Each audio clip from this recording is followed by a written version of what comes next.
Hello, everyone, and welcome back to Undoctrinate Yourself. Today, I have the pleasure of speaking with Scott Chaverri, the founder of Mito Red, which are the brand of red light panels that I've just been swearing by for over 2 years now. So I'm really excited to finally be sitting down to have a chat with him about the technology and what's motivated him to start this company and really help people in this way to optimize their light environment. So, first of all, welcome, Scott, and thanks for coming on. Thank you for having me. My pleasure. So maybe we can just get started by talking a little bit about how you got into the red light business. What motivated you? I mean, it's definitely gaining steam now, but it's pretty niche area. So I'd love to hear how that even began. Well, I guess there's a lot of confluence of events. I mean, I would say like it start it really starts with my thinking about the ancestral environment, right? And I think so much of what I do in my day-to-day life to try to optimize myself and my own health is viewed through that prism. No pun intended. And so I would say like the origin story could even go back to when I was in college. I was studying psychology at Cornell in the 90s.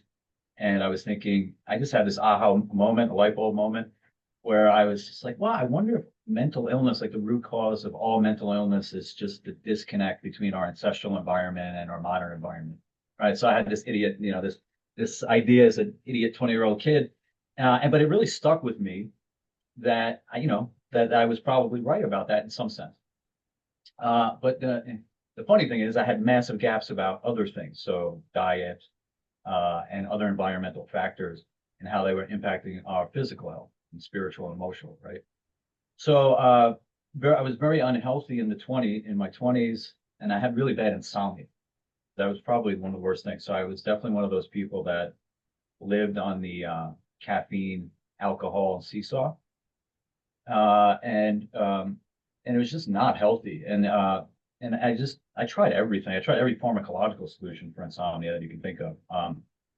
Even obviously drinking, but NyQuil, melatonin, sleepy time tea, chamomile tea, you name it. Like if there was something I could swallow that would I thought would help, I tried it, and nothing helped. And I just eventually I just sort of gave up, and I just chalked it up that I was just that type of person, have an overactive mind. You rationalize these things, right? I just must be the type of person that um, my mind is too active, and I just have trouble falling asleep. And then somewhere along the way, uh, I was listening to podcasts. Somebody mentioned lighting at night and how, maybe you don't want to be exposed to blue or green light at night. And I was like, oh, that's interesting. And so I bought a $8 pair of laser glasses from Amazon. This is probably like 12 years ago. And lo and behold, I could sleep. It was pretty amazing. Wow. And just total game changer, right? And actually, it's just so crazy to me because it was such a simple thing. It really changed my life because, I'm the type of person, if I don't sleep well, I'm kind of worthless. And that was essentially me for, over a decade. Wow. And then finally, I solved that problem, and it really got me interested in the light in general, right? Like, so it's like, okay, so wait a minute. So it's so obvious in retrospect, right? Oh, these bright lights at night, probably not the best thing, and then certain wavelength. And so I went down the rabbit hole of learning a lot more about light. And then I stumbled upon red and near infrared light and started to learn about, hey, these are actually quite beneficial. And then from an ancestral perspective, again, because we're spending so much time indoors, my view is that we're incredibly deficient in these beneficial wavelengths of light. So that kind of brings it full circle. And maybe I went back a little too far in terms of the history, but I do, I think it started for me in college, just having this kind of realization that our modern life is very different than the environment we evolved in, and it's kind of grown from there. I love that. And it's so true. I think it's really helpful to think about different wavelengths of light as nutrients in their own right, because when we do think about it that way, it becomes very clear that we're basically overdosing on blue light and we're like vastly deficient in red and infrared light, which for the listeners, like if they don't know, like sunlight throughout the day is very enriched in red and infrared light. Like around sunrise and sunset, it's almost exclusively red and infrared light. Midday sun is still over 50% red and infrared light. And so in the ancestral environment where we're living outdoors, we're going to be exposed to those long wavelengths of light all day, every day, even when it's cloudy.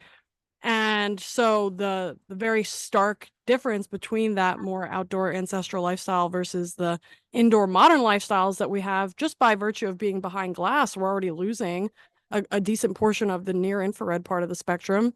And then we add also the artificial lights on top of that that are adding in like the very isolated blue wavelengths that are very stimulating to the brain, the nervous system, suppressing melatonin release, and also potentially harming mitochondria because that blue light is supposed to be encountered with red and infrared light, and it's not happening when we're living a more indoor lifestyle. So I think it's so important and great that you came upon that also ahead of the curve, I would say, because I mean, as it's picked up now, but you've been interested in this type of thing for over a decade at this point. Yes, and then I was I think so I'm 48. I'll be 49 in a couple weeks, and I think right around as I was getting close to 40, I was worried about testosterone, sort of worried about my testosterone falling, and I had read a couple of things about red and infrared light potentially being beneficial if used on the crown jewels. So I did an experiment there. I mean, that was actually the one of my early experiments. Didn't work actually. So in full disclosure, I think that's hormones are tricky, like a whole nother discussion. Um, but the reality is that, as you said, our ancestors would have been outside getting exposed to this pretty much all day long. And I do I'm super biased, but I do think that when people tend to think about light deficiency, they tend to immediately think vitamin D. But UV is only about 7% of the solar spectrum, and it's only available at certain very narrow parts of the day. And even in your latitude, it's depending on where you are, you're not going to get a whole lot of it. I mean, in New Jersey, I mean, pretty much between December and February, or even November, February, probably not going to get much of any UVB to make vitamin D, right? So I would say on balance, if you're sunlight deficient, like on balance, you're much more infrared deficient, right? And we should be thinking more like that because the infrared is available all day and our ancestors would be bathing in it all day. And now because you're inside, you're massively missing that. Whereas the UV, yes, that's important too, but on balance, like the deficiency to me is much worse with respect to the infrared because you would be getting it all day in an ancestral environment and you don't now. Yeah. So from that perspective, I think it makes so much sense to supplement. I mean, obviously, I would say go outside, try to spend as much time. It looks like you're outside, and on a nice green grass, by the way, which is one of the things that I suggest because near infrared reflects off of green. So even if you're worried about photo aging of the skin, fine, sit in a shaded area, but like in a green area, and the near infrared will literally bounce off the ground and reflect up onto your body. That's one way you can kind of hack it if you're worried about photo aging of the skin. Amazing. And I always like to bring up also with people who are concerned about photo aging and hyperpigmentation that there's a robust literature showing that blue light is very stimulating to melanocytes. So like just avoiding the sun and then going inside and living your life, under artificial lights is also not a solution because that's also going to cause issues as it relates to mitochondrial function on the surfaces of the eyes, the skin. And so it's important to be mindful of that as well. And we know that the red and infrared light can balance out some of those more, let's say, damaging effects on mitochondria that blue wavelength light can create. And I also wanted to mention too, because I think it's so true that the red and infrared light deficiency that we're experiencing as a populace in the modern day is really important to think about. And actually, when I'm about to, well, within the next year, hopefully, start my lab. It's going to be a light research lab.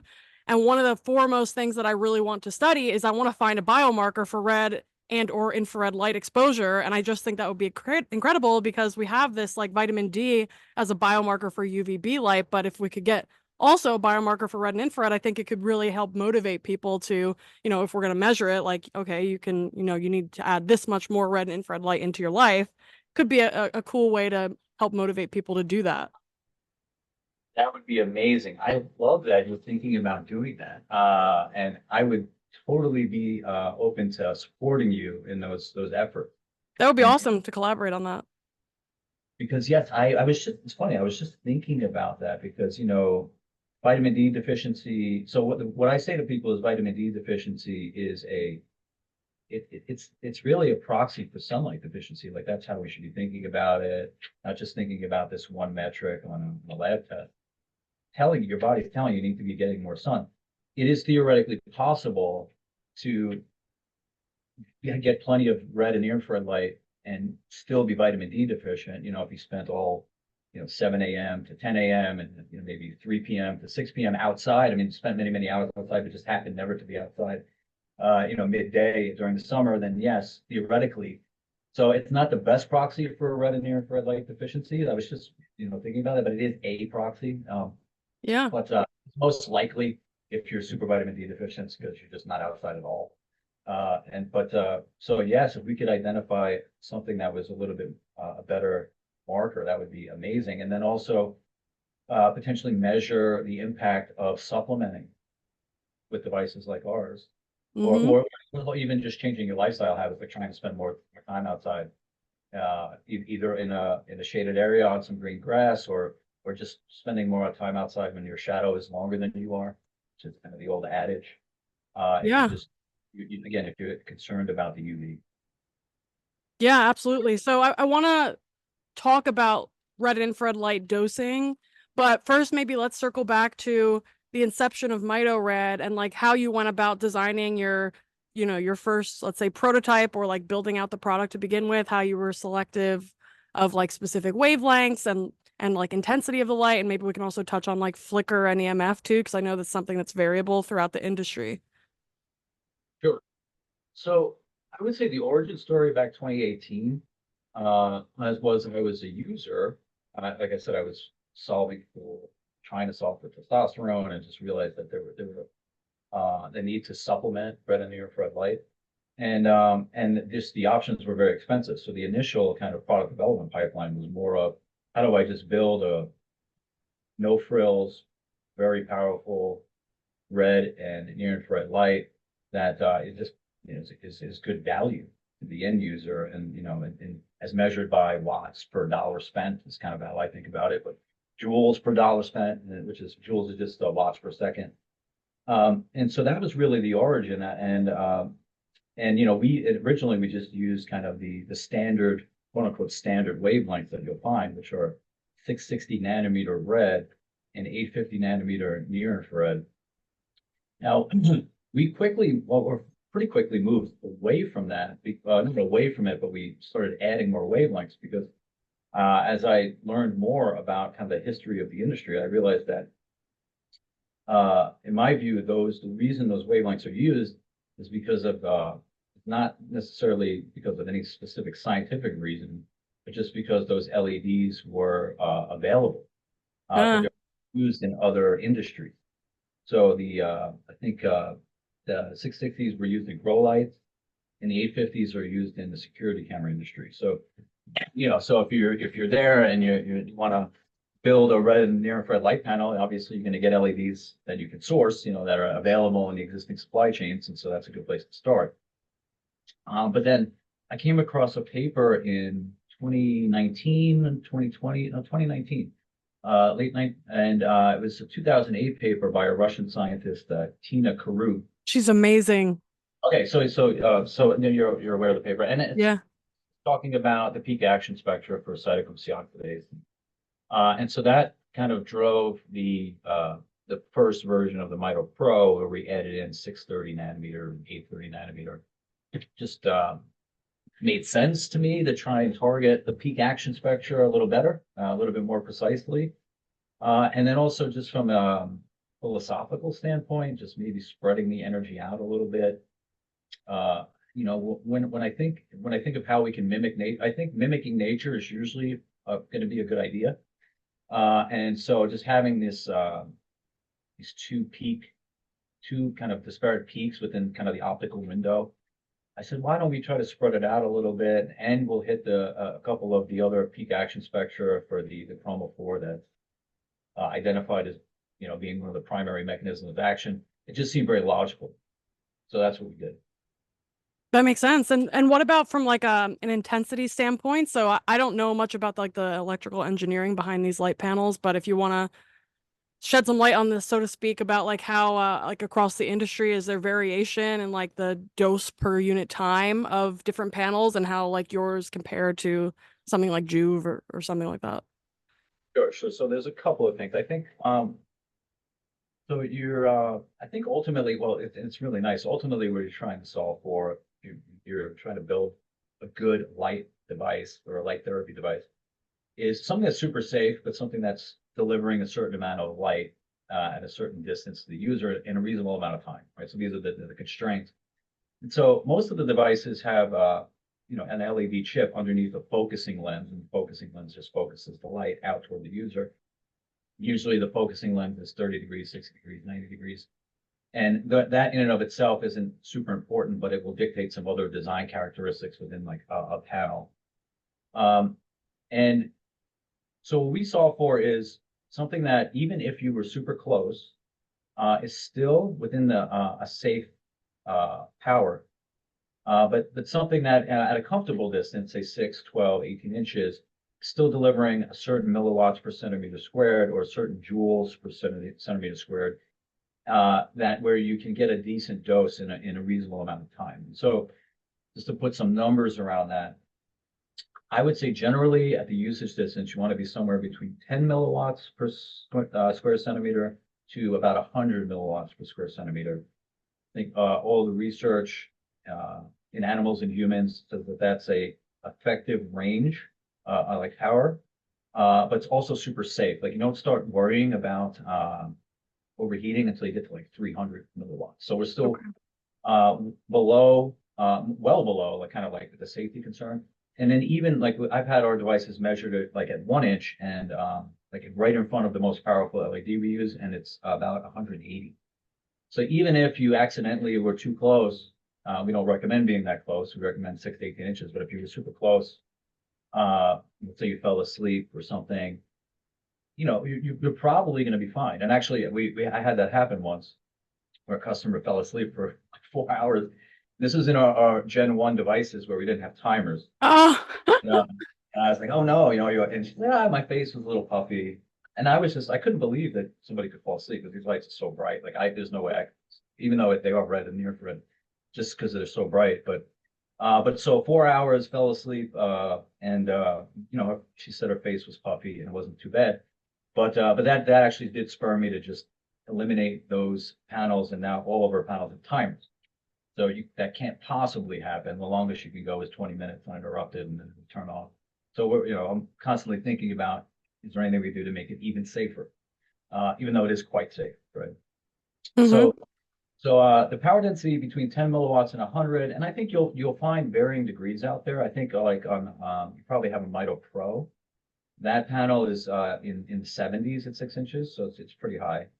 And then other devices, could, they tend to not be that high. We tend to be in the higher range, but you'll usually find if it's a good panel that has active cooling, which is one of the ways you can know. If it doesn't have active cooling, it's probably not that powerful. Because when you start building these lights and they're putting out a lot of light, they need to be actively cooled. So if it doesn't have a fan, it's probably not, probably, I just wouldn't recommend it generally. So, but usually they'll be actively cooled anywhere between 30 and 70. And it's gotten so much better since we started. Like it used to be all over the place. And I'd like to think that companies like ours and other good companies that build good devices have kind of pulled everybody up. Hmm. And we're playing more in that 50 to 70 milliwatt range, which I think is a good range to be in. Great. And so where does like flicker and EMF come into the story? So I know certain companies, not to like bash you, but like I've heard that when tested, their EMF is quite high and also their flicker is quite high. So from an engineering perspective, what did you guys do to solve for that problem? And how was it even on your radar to think about those things to begin with? Because I feel like a lot of that science, although it's like can be good quality science, is considered like fringe in some way. So it's great that that was a consideration when you were building out your devices. So two things. The EMF was definitely on the radar, even before I started the company. One of those weird people that doesn't have Wi-Fi in his house. I turn off the electric to my bedrooms when I sleep at night. I've been doing all that strange stuff for a long time.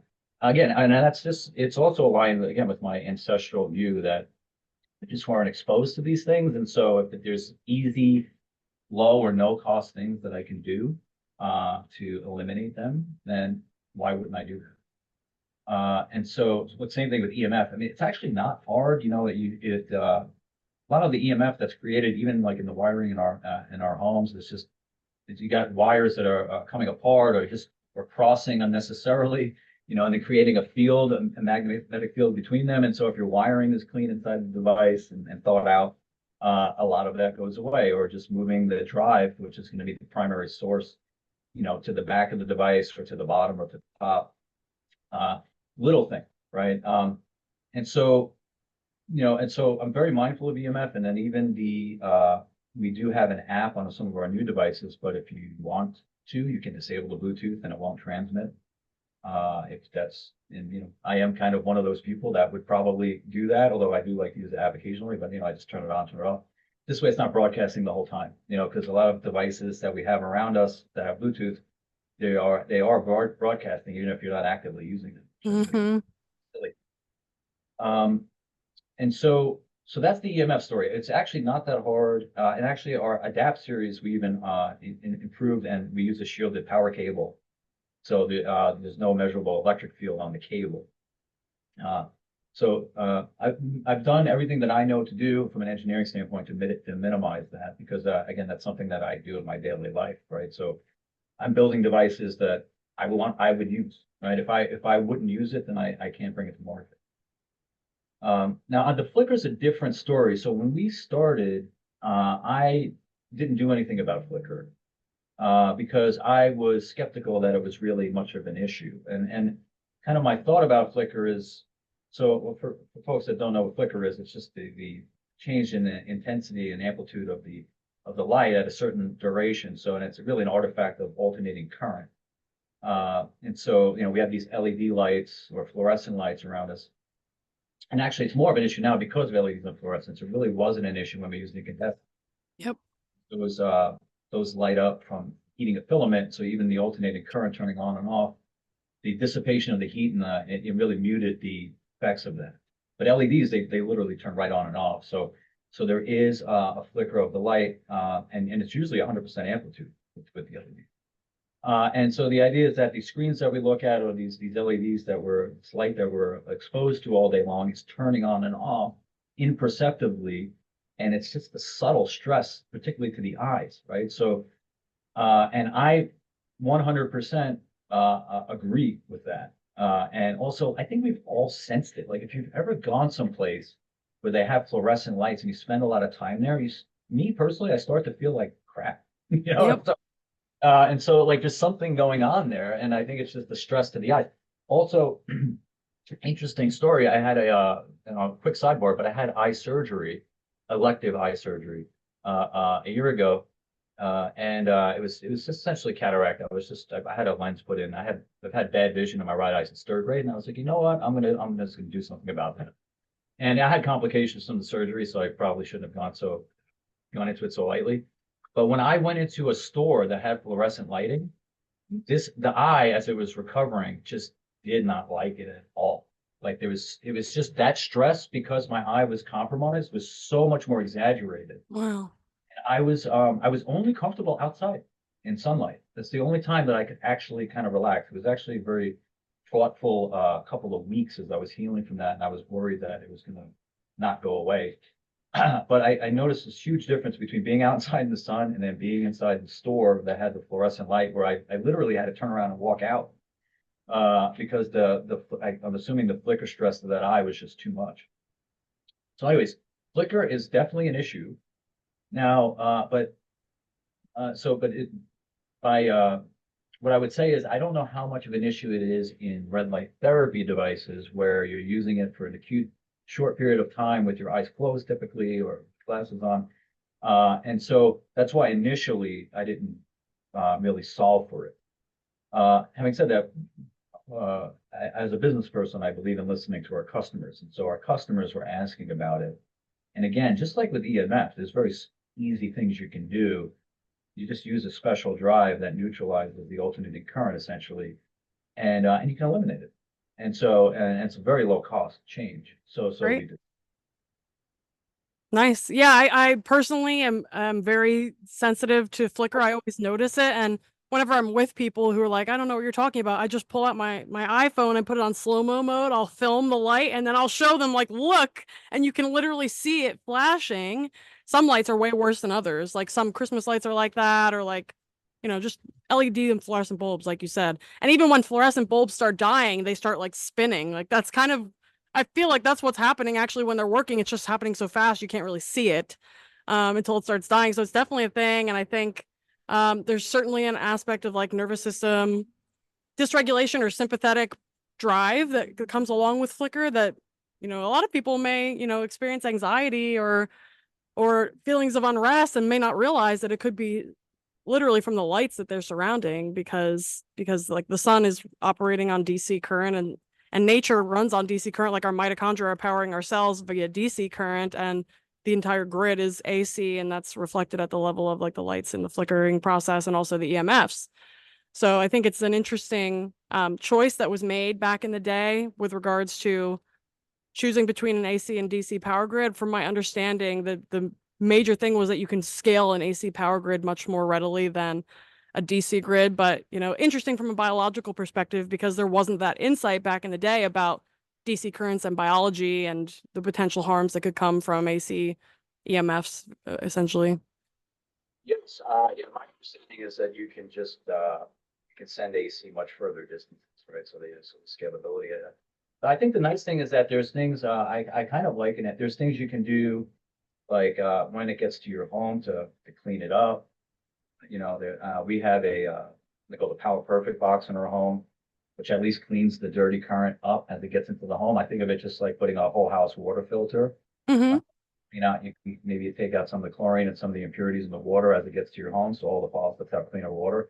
Same type of thing. We have this installed right at the box, and it cleans the power that circulates in our home. I mean, it's obviously still AC current, but there are things you can do in the devices, like what we did, to mitigate that as well. So, uh, and there's also things I think hacks you can do. I have two different lights that I use. That is, I have a halogen kind of it's a yellow bulb actually, so it's I call it my little sun. That's up there, and that's obviously that's not flickering. And then I have a battery powered red light too that I Uh-huh. use off the side of my screen here. And I think it just helps a little bit with just the kind of washing out some of the flicker that's coming off the screen. So there's little things like that, and I think that it's actually a big opportunity. Uh, like the ambient lighting space is a huge opportunity because right now it's terrible, right? And so we have to redo the whole ambient lighting industry and make it more conducive to our biology. It's on my roadmap, and but I've already got a lot of ideas, and I'm actually meeting with an engineer tonight to kind of like Oh. talk about some of these things because look at how I'm solving my own problem. I have a couple of things, and even the internal lighting we use in our office here sucks. And I'm like, there's got to be a better way, and if I can't find it, then maybe I should just build it. Yeah, that's amazing. I think maybe just for the listeners, anything that's battery powered is going to naturally be a DC current because it's basically directly powering the thing. It's not plugged into the wall, into the grid. So it's great to have like the battery powered lights. I have a few as well. I also have like your handheld red light panel, so that's obviously running on battery as well. Can you mention again the block, like the box or the block that you have by your like your power in your house? What is that called? Well, the Power Perfect box. Hmm. It's a company called Static USA, I think in Montana, Okay. and it's measurable. They have these dirty electricity meters that you can put into your outlets, and you put the box on, and also it does a couple of things. I mean, it cleans the dirty electricity. Which actually your electronics should run much smoother, right? Because there's Hmm. less spikes in the current. And so they should last longer too, and also should lower your utility usage too, right? Because it's just inefficient when you've got all that noise. But my primary reason was kind of the health benefits. I mean, I had read. I'm concerned about just exposure to all of this non-native EMF, and then dirty current in particular, which has been implicated as being worse for you than even just cleaner current, which kind of makes sense intuitively. So we installed that, and I've known those guys for like 6 or 7 years. That's amazing. I would love to get one of those if maybe you can connect me with them. I'd love to chat with them, maybe have them on the podcast too. I think it's a really important problem. Also, with the advent of the smart meters, which makes everything worse from what I understand, because I don't know if it's the way the wires are connecting to the meter or what's going on there that's increasing the amount of EMF that they're liberating. Do you know anything about that? A little. I do believe that when the thing with smart meters is that there's all different kinds. And some of them, transmit on a regular basis, and some of them might transmit only maybe once or twice a day to like a collection meter. So it really depends, like, do you have one of the bad smart meters? And then there's also different powered smart meters, like I think 1 watt or 3 watt. But if they're transmitting regularly, I think that actually the act of transmission could be dirtying the current in your home. So Mm. even more reason to get one of these. And I like it because again, it's doing it right. And most of the dirty current comes from the grid, actually. And I live in Arizona, so especially in the summer when everyone's running their air conditioner nonstop because it's 110, and you got all this drain on the grid, and like it gets much worse. So cleaning it because they have filters that you can put into the outlets. I have mixed feelings about those, and that because of how they work, another rabbit hole. So I like the idea of just cleaning it right at the box as it comes in from the grid, and that to me it solves like 90% of the issue. I mean, you might like if you can dirty the current within your own home, like when you run the dishwasher or run like the washing machine, like a high something that's drawing a lot of current, like and it can also dirty, but that's tertiary, it's temporary, right? You're not running the dishwasher all day, or you're not doing laundry all day, hopefully. So to me, cleaning it at the box makes the most sense. Yeah, absolutely. And also with like the washing machine or the dishwasher, also goes back to like just getting a good electrician because I think jump conduction can happen if things aren't wired correctly, and that can increase issues as well. And I also wanted to remember to add for the listeners, I'm not sure if you're familiar with it, but like Iris, which is like a software for your computer, you can find them at www.iristech.co.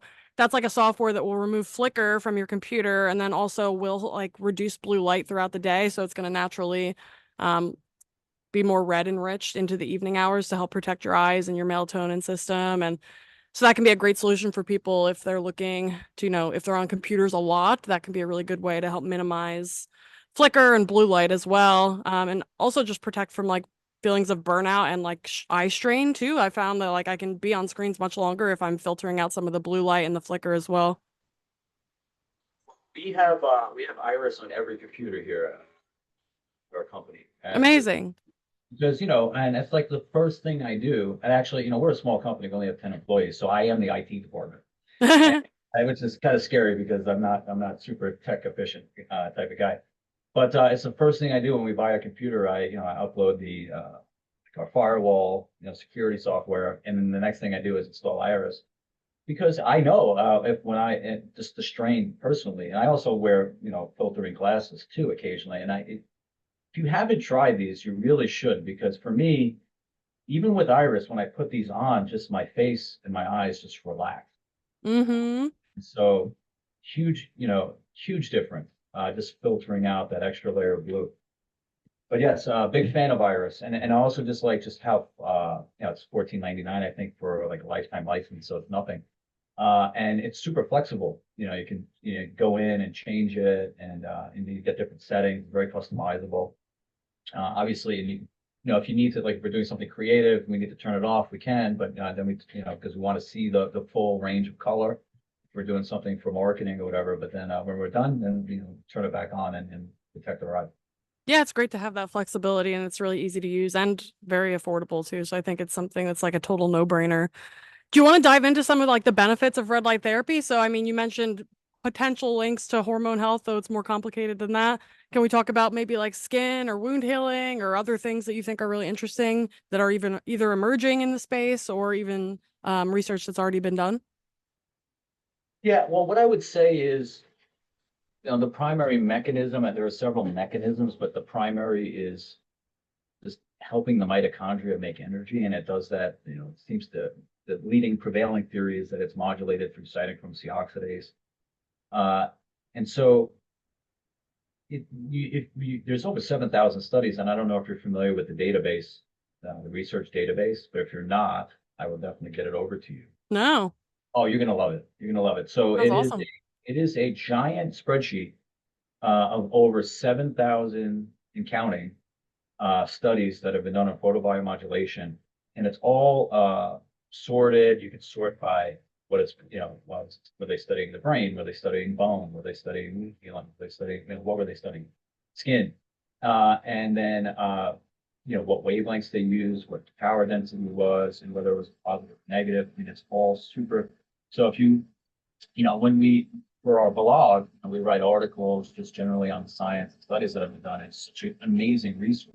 If I want to go and look at hair growth, it's hair growth, and there's this treasure trove, and it's so easy to sort through and a That's amazing. quick snapshot of this research. Um, so, anyways, get back to the mechanisms. Because it works at the level of the mitochondria, in theory, if a cell has mitochondria, then it can potentially benefit. And so that's why there are over 7,000 studies looking at so many different applications, whether it's hair growth, wound healing, or skin, or inflammation and pain. I think so many things, right? So brain health is actually, I think, interesting. We just came out with a brain helmet. Was originally discovered in the 60s by a Hungarian scientist who was trying to replicate a laser study on mice. I don't know if you know the origin story, but what he did is, they give these it was a skin cancer study, so they shave these poor mice and then they implant skin cancer into them, and then he hit the tumors with a red laser, and the laser was very underpowered, so it didn't really do anything to the tumors, but he noticed or he observed that the wounds healed faster, and that the mice the hair grew back faster. And so they've known about hair growth since the beginning. And so Wow. now there are a lot of great devices on the market. I mean, it's really amazing to see uh, just the innovation and how quickly it happens. But there are a lot of really good, high quality hair laser helmets on the market, which very very well studied to show help with hair growth. That's Um, amazing. that's exciting. I mean, and that's pretty mature. I would say in terms of like, and skin health is another one, like super mature. I mean, they've used red and near infrared light have been used in estheticians and dermatology offices for a long time. And now there's a lot of masks. A lot of people are using masks for skin health. So that's also very well proven and established. I think for me, what gets exciting is the brain, because we've got seemingly this epidemic of neurodegenerative illness. And if there's a way that we could use light to help with that, that would be fantastic. Now, it's the challenge is getting the light through the skull, obviously, so like delivering it. And so, there's a company called V Light who has just been Health Canada approved, and they have a very couple very bright LEDs they use on the skull, but they also have a light that they shine up the nose to bypass. I don't know if you're familiar with them, but to bypass the skull. I just Uh, got one. okay, fantastic, fantastic. So like that's really interesting. And then we actually just launched our own intranasal, and we donated 100 units to study for a long COVID study. Uh, Nice. Scientists reach out to us. I don't know what happened. We just donated the unit. By the way, I will just say, if any scientists are listening to this, I know and if you need devices for any sort of study, please contact me. And we really want to support that. Uh, and for us, it's easy to donate units. Not easy to fund massive multi-million-dollar studies, but it is easy to donate devices for studies if that's what you need. And so please feel free to reach out to me. And as you're building out your lab, if you need anything, or even if you need me to custom build something, I'd be very open. Oh, that would be incredible. Because to me, it's all fun, right? It And if is. you're going to learn more about about human physiology, biophysiology, and how to build better devices, it's win-win-win. That's true. Yeah, I'm really excited about the potential there and for the brain. So actually, as it relates to like getting through the skull, do we have an understanding of how deep red and infrared light are penetrating into the body? I've heard a range of things. I've heard up to like 30 centimeters even, which could be like all the way through the body. I don't know if there's a consensus there or if it varies, obviously, depending on like the power of the device as well. But do you have any thoughts on that? I don't think that you can get all the way through the body with like an LED, Yeah. or at least not the LEDs that are available to consumers. Maybe you could get through the body with a very high powered laser that you pulse, because when you get let's say the 300 milliamps, you start worrying about on heating of the tissue at the skin. But the way you can mitigate that is by pulsing the laser. So maybe you could use a higher powered laser, but pulse it, and maybe you could actually get the light all the way through. I mean, I think that's possible. We tell people, a few millimeters to a few centimeters, with LEDs at the power density that's available. And that's about right. And then with the brain, but then it really depends on the wavelength too, right? So Yeah. a few millimeters is red light, and then a few centimeters would be near infrared light. And then they've done cadaver studies where because it's kind of hard to measure living living humans, like where the light's going in the brain. Yeah. So they do cadaver studies on that, and they found 8-10 nanometers penetrates the skull the best. So that is why we use 810 in our helmet. Okay. So there's we're trying to get through the skull. That's the wavelength that we chose. But the brain is exciting because I don't think you need a lot to really move the needle, because the brain, because the skull's in the way, it doesn't really get a lot of light. Maybe I think the number I heard was if you're out in midday sun, maybe about 1% of the light energy gets through the skull to the brain. So the brain is so unlike skin, which is exposed to and builds up kind of a resistance, if you will. The brain is super sensitive. So if we can even just get a little bit there, then the logic is you might be able to move the needle. That makes sense. Do you have, I meant to ask this earlier, but do you have a sense of how the red and infrared light content of, let's say, like midday sun compares to like a light device? Like, I don't know if anybody's crunched the numbers on that. Yeah. So what I can tell you is near infrared at midday is 100 milliwatt Okay. squared. So that's again another triangulation point where I feel really good about the safety of our lights, because that's what we're getting from the sun, that 100 milliwatt. Mm-hmm. So and we're below that. So, and not only are we below it, but we're below it in the part of near infrared that's like the safest, non-thermal. We're below 1,000 nanometers. So again, that's why there's such a really good safety profile, and I'm super thankful that on the 72,000 lifetime customers, that the number of reported effects or non-favorable effects, I'll say, is I literally can count on one hand. And uh, and usually and so there's so few, is that I usually engage with the customer directly, and I just kind of ask them questions, because I want to understand, if you had some sort of unfavorable or undesired effect, what is actually could be causing that. And almost always it's related to some medical condition or medication. Yep. And so super safe, and again, actually less than what we get from midday sun, if the sun's out like with no clouds. Yeah, that makes sense.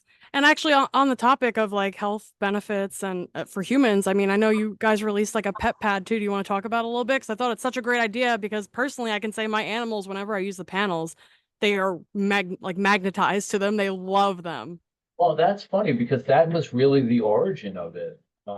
You know, we were getting, obviously we live in a very connected world, and so we're getting a lot of feedback from our customers, and we were noticing on social, getting tagged with pets like a lot, and also and people telling that very same story, that the light turns on, and the cat or dog typically just gravitates towards it and like plops down in front of it or next to it.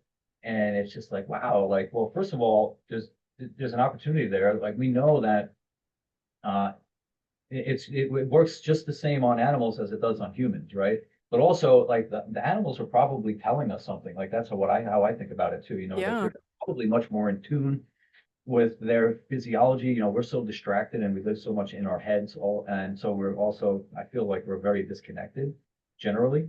Whereas, probably they don't have as much noise, and so they're much more in tune with their bodies. And so when you turn the light on, they just gravitate toward it instinctively. And so that to me, again, is a signal that we're doing something good.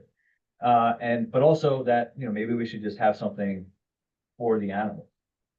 So we designed the pet pad.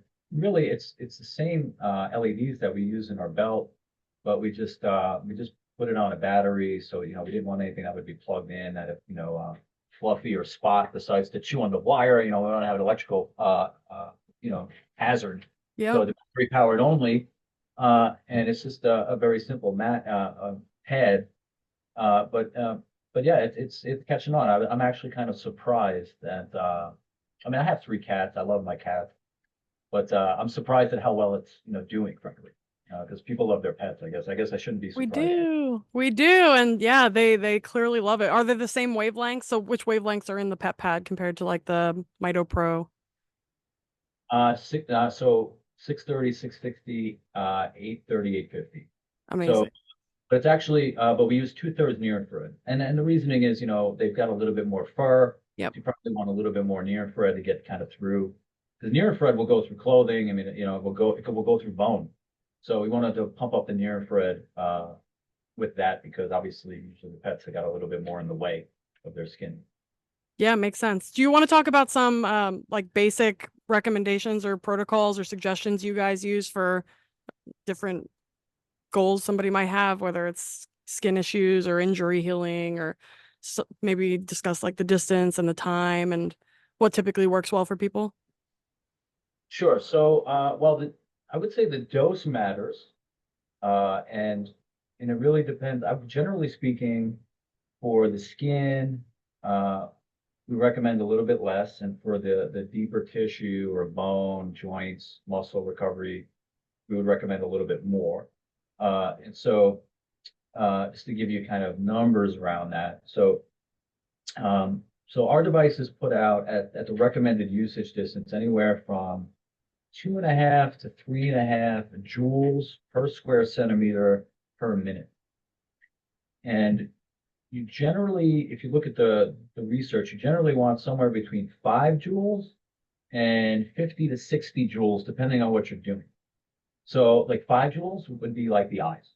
So now we don't generally recommend our devices be used for the eyes. They're very bright. They wear the goggles in case. But if I were going to use it for the eyes, maybe I'd be 18 inches away, and I might use it for a minute or two. That's a lot of light actually to get in the eye. For skin, I would say anywhere from 15 to 25 joules. So that would be say 6 to 8 minutes, maybe going up to 10, depending on if you had one of our lower power panels at 18 inches.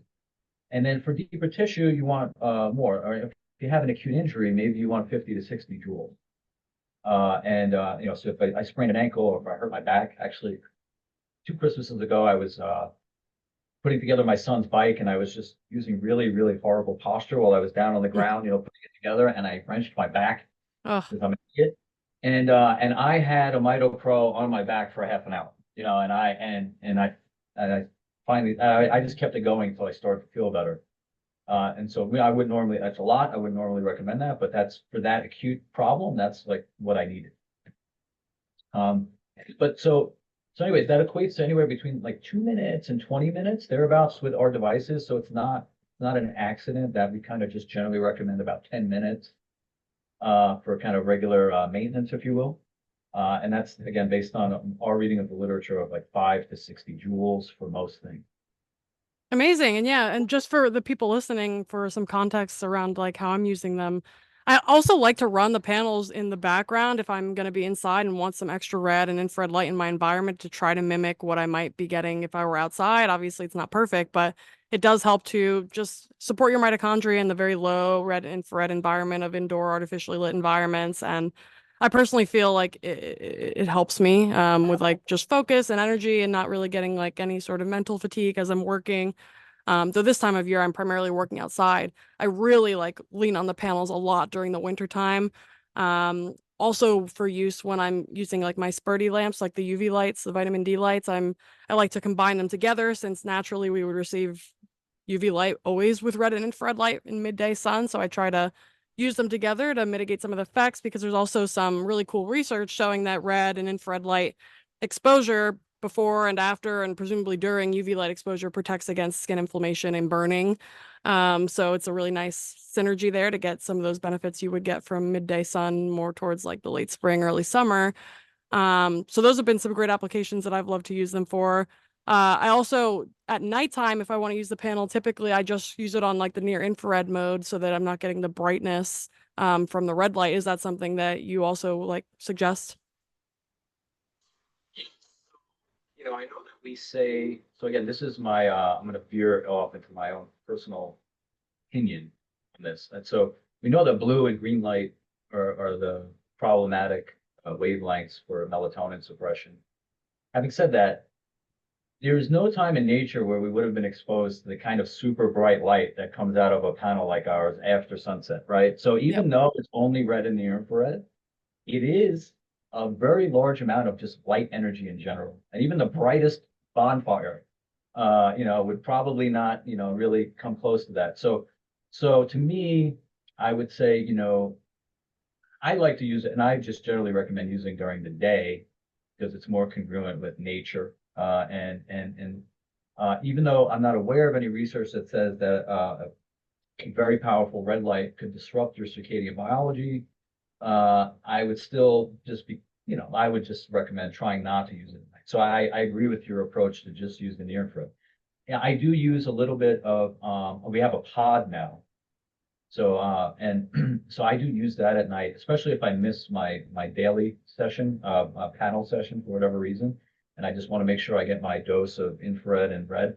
Uh, but that isn't going into my face or my eyes at all. And it's actually much lower powered. So, and I actually find that it does calm me at the end of the night to kind of lay in that for 10 or 15 minutes. Um, so so you can do that. I would just have caution about the bright lights, particularly in the eyes after sunset. Yeah, totally. Do you want to elaborate on that pod a little bit? Is it going to be commercially available, or is it just a gadget that it's for you for now? No, no, we have it. We have it. It's called the Mito Pod, and it's like a giant, well, a mat. Like I think about it like a yoga mat, Okay. double-sided. So I think we have 3,000 LEDs, 1,500 on top, 1,500 on the bottom. And you just lay in it and then you lay it on top of you. Your head sticks out. Mm-hmm. Uh, and and you can just bathe the front and back of your body in red and infrared light. It's not anywhere near as powerful as the panels, but it is super convenient, right? Because I have it next to my bed and I'll do it to wind down. And it's also great for travel. So if you travel and you don't want to miss your red and near infrared light, taking a panel with you is not really feasible. It's big and heavy. So this thing folds up and you can throw it in your suitcase. That's great. Yeah, I love that. So I'm definitely gonna check that out. I carry the mini like cordless one with me. I just took a flight last month, and on the plane I was using it primarily in like the near infrared mode because I didn't want to freak people out like what's going on over here. But I was like shining it on my thyroid and just like, getting some of my body with it. And I felt like it really helped. I'm not somebody who really does well with flying. I never enjoy flying. It always kind of makes me feel sick. But this time between the red light, I was also using some deuterium depleted water. I felt really good. I didn't have any issues from flying. So I think it definitely works to support your mitochondria in that very artificial or like unnatural, let's say, EMF environment. Because I mean, you're up at 35,000 feet. You're also exposed to a lot of EMFs that the atmosphere would have blocked, in addition to obviously the Wi-Fi and everything that's kind of zapping you as you're flying in this metal tube because it's kind of trapped there. So I think there's lots of ways we can biohack flying and traveling to help mitigate some of the negative effects, and then you can enjoy your trips more and then feel healthier while doing so versus, potentially feeling sick and having more jet lag and things like that. Totally agree. I'm flying is my favorite. Oh, Uh, yeah. yeah, it is. It is essentially a flying microwave. Yeah, we're literally like Oh, steaks it's being fine. microwaved. Everybody's happy with the Wi-Fi, and I'm like, actually, sometimes we'll book flights, and I'm like, "Hey, if they don't have Wi-Fi, I just tell my wife because she's my assistant. If they don't have Wi-Fi, that's fine. Yeah, it's great. Like, I'll read a book, and I'll be happy. Exactly. The Wi-Fi is not even that great anyway, so it's not the end of the world if it's missing. I think it's better for people to probably just decompress and do something non-electronic during that time. ideally. Would you want to walk us through the products that you guys have available at this point, and maybe if you have any things on the horizon that we can look forward to, you could talk about that too. Sure. So, well, our core competency is panels. I mean, that's how the business started. You know, it started with the basic panel, and now we've got four different versions of the panels, trying different combinations of wavelengths to see what kind of feedback we get, but all within the optical window of 6 to 900 nanometers. Again, for safety, and that's just what's studied.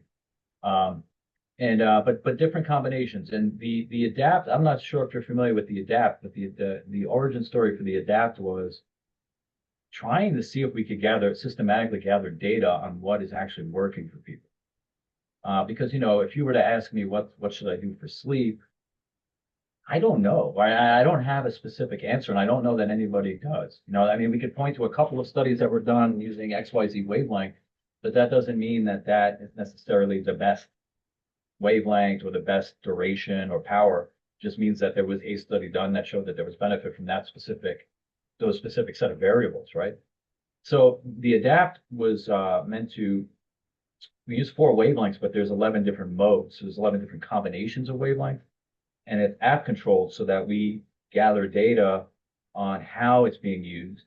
And then we ask for feedback, like in a systematic fashion from the user, with the hopes that, well, when we gather enough data, we might start to see some heat maps, like, oh, wow, people that use mode 2 telling us they're sleeping great, people that use mode 7 are telling us they have more energy, whatever.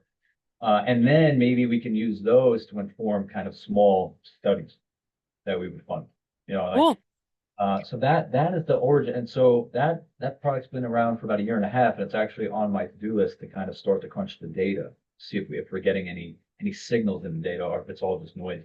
I don't know yet. Amazing. In that adapt series, is that also the core 4 wavelengths, or is there any difference between those and the others? We put, instead of 830, we did 810. And that was just to kind of change it up a little bit in case somebody wanted 810, because again, it's been shown to penetrate the skull the deepest. Not a huge change. But the difference with that panel is, so there's 630, 660, 810, 850.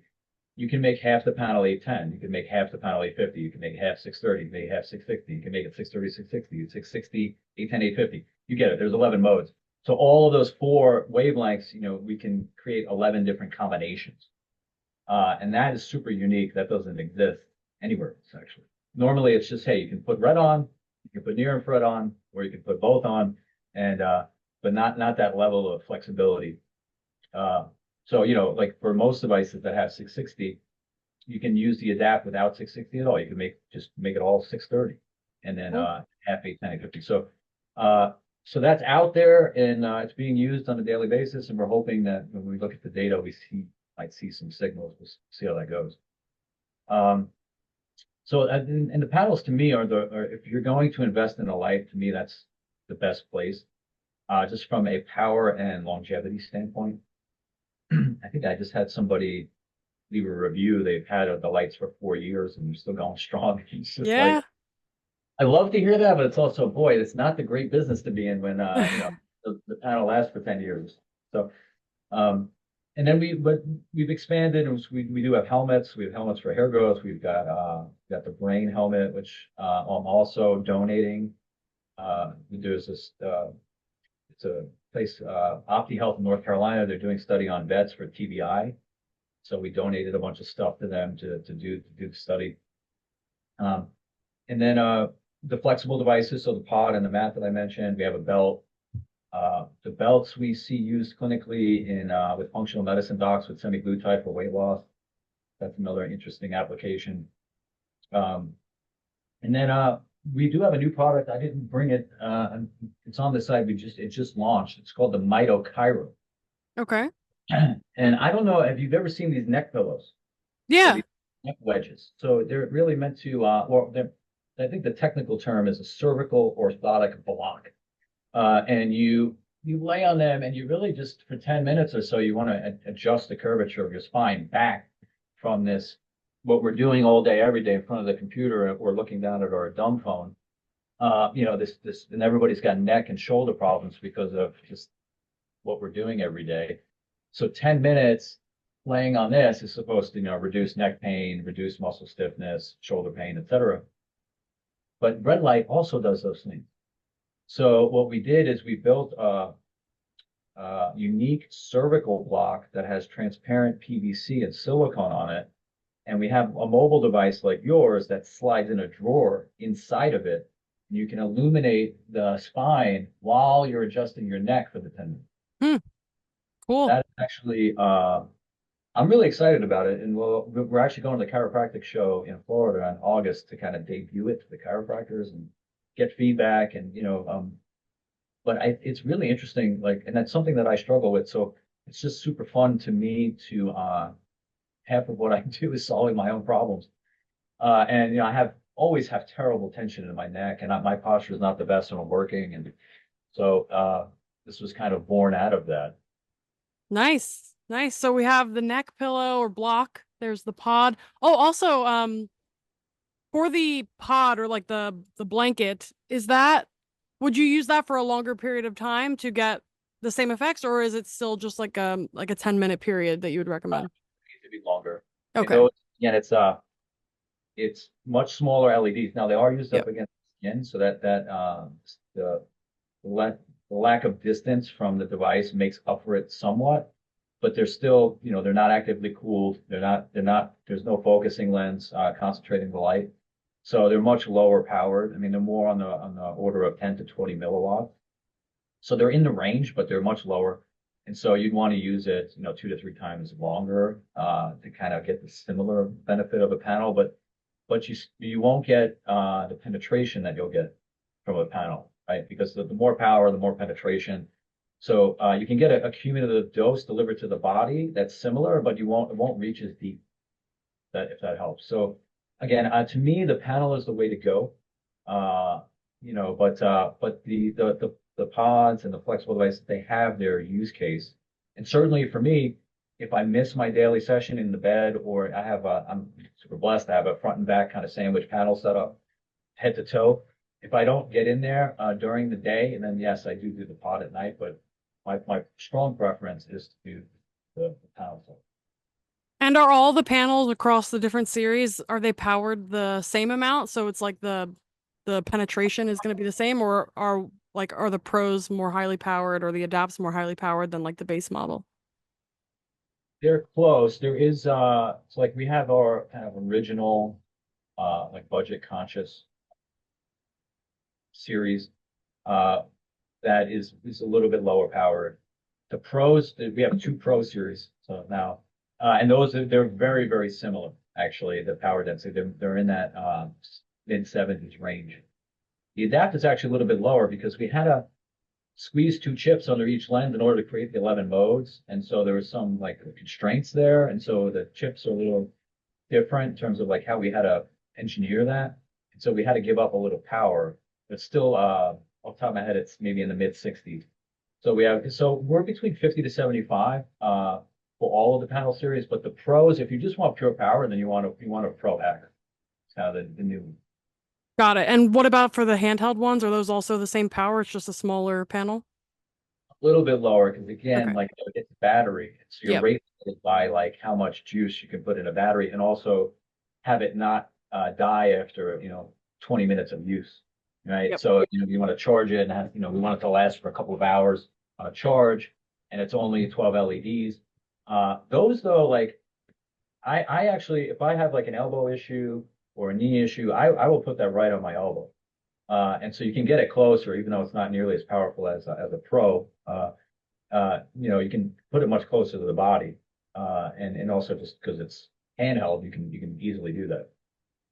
Great. Yeah. The reason I ask is because people are always DMing me and they're like, what's the difference between these panels? Help me decide what I need. And I'm always like, well, I dig into your specs and everything, so I can usually make recommendations, but it's good to have everything laid out by you. And people can just come and listen to this episode and they can figure out what's best for them. I look, the portable devices are good, and it's the same thing. I guess I'm a panel purist after doing this for 6 years. If you're only going to get one thing, just at least get a tabletop panel plug-in, because you get a lot of light, and it is very versatile. It's not as portable as a handheld, But you can use it for the face and neck for skin health. You could use it for your hair if you want. Like I used to lay down on the floor and shine out on the top of my head.